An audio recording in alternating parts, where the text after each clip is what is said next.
أهلا فيكن. وصفتنا لليوم هي كاري الدجاج.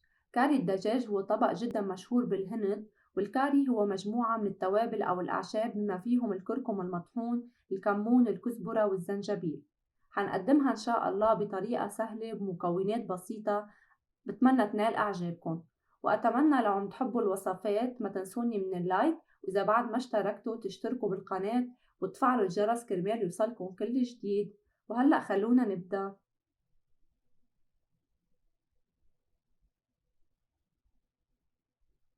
في عنا هون نص كيلو من الدجاج مقطع مكعبات بهيدي الطريقة. بدنا نتبله بمعلقة صغيرة من الملح ومعلقة صغيرة من الفلفل الأسود. بنحركهم كتير منيح وبنتركهم على جنب لحين الاستعمال. بالنسبة للمكونات الأساسية، في عنا ربع كوب من صلصة الطماطم، بودرة الكاري حوالي المعلقة كبيرة ونص، حبة بصل متوسطة، شوي من الزنجبيل وحصة من الثوم. هيدول هن من بعد ما فرمناهم. بمقلي أو طاسة على النار منوضع معلقتين كبار من الزيت النباتي ومعلقة كبيرة من الزبدة،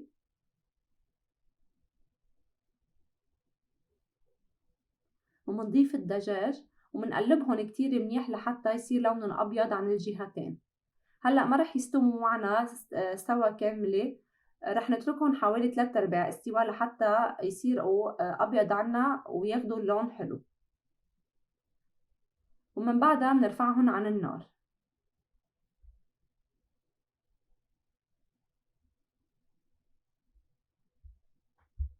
منضيف معلقة كبيرة من الزبدة البصل ومنقلبهم لحتى يدبل البصل عنا.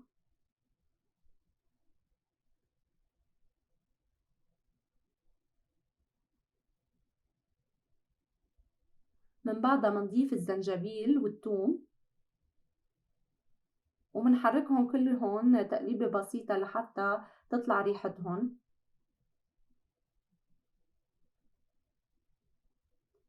من بعدها بنضيف بهارات الكاري. هلا بالنسبة للأشخاص اللي مش متوفر عندهم بهارات الكاري، رح كون كاتبة بصندوق الوصف المكونات مع المقادير.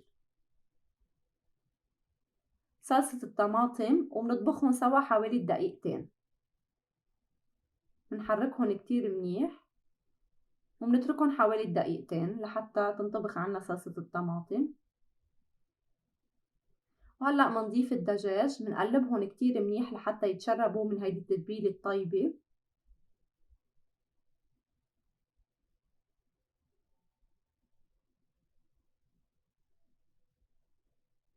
ومنضيف عليهم 240 ملي من المي، منضاف عليه نص مكعب من مرقة الدجاج، ومنغطيهم لحتى يكمل الدجاج الاستوى عنا حوالي 5 دقايق.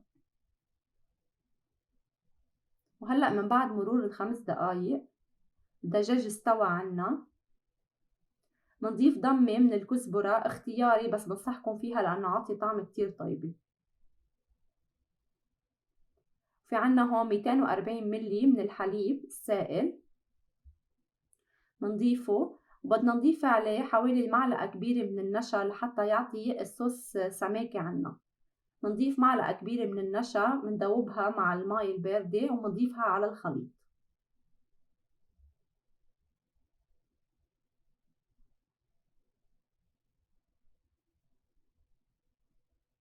منحركهم تقليبة بسيطة ومنتركهم حوالي 5 دقايق لحتى تغلي الصوص عنا. وهيدا هي الصوص صارت جاهزة. شوفوا معي قوامها كتير ممتاز. وهيدي هي دجاج بالكاري صارت جاهزة عنا. حبيت أقدمها مع الرز الأبيض. وصفة كتير طيبة وسهلة وما فيها أي تعقيد. عن جد لازم تجربوها، بنصحكم إنكم تجربوها، ويا ريت لو جربتوها تعطوني رأيكم بالتعليقات.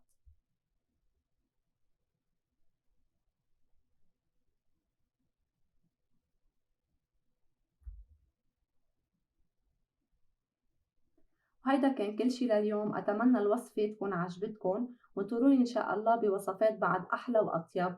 ويلا باي باي.